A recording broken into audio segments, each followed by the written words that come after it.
10 years after being paralyzed from the chest down when he dove into shallow water, Brandon Lyons now has a ticket to compete in the Paralympics in Paris. At the age of 34, he secured his spot on Team USA, where he'll be hand cycling with his eyes set on gold. Inside his St. Johns County home, Brandon Lyons prepares for the race of his life. Paralympians are the same as Olympians. They're just dealing with, a disability or any type of challenge that they're kind of working through. We've followed his journey since he became the first hand cyclist to live full-time at the Olympic and Paralympic Training Center in Colorado. You may remember this picture of him as he trained for a shot at going to Tokyo. Unfortunately, right before the 2021 season, I got an infection in my foot that led to sepsis. I wasn't aware of it at the time, unfortunately, with my injury.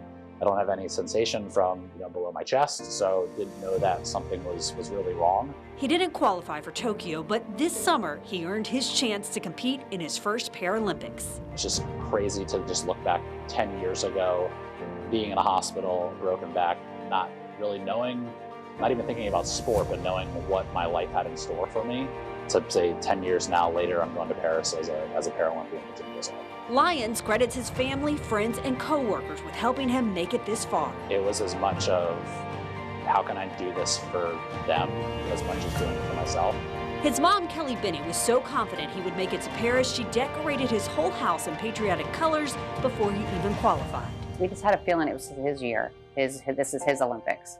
And to overcome everything he's overcome and all the hard work, and to see him finally accomplish and reach his dream, it's wonderful. Brandon Lyons' life is an example of what can happen when you don't give up. 10 years ago when I was in a hospital, I thought I was going to lose my job. I thought I was going to be fully dependent on family to get around, and I thought my life was potentially over. And it was always about just taking risks and not letting a situation dictate what my future was going to be. It was me taking control of what I wanted to achieve, and kind of just taking that mentality to move forward. He is such an inspiration, and Brandon's now training at the Olympic and Paralympic Training Center in Orlando before he heads to Europe. He'll be competing in 2 individual events and possibly a team relay event September 4th through the 7th, and he told me he is so thankful for all the support he's gotten from the First Coast.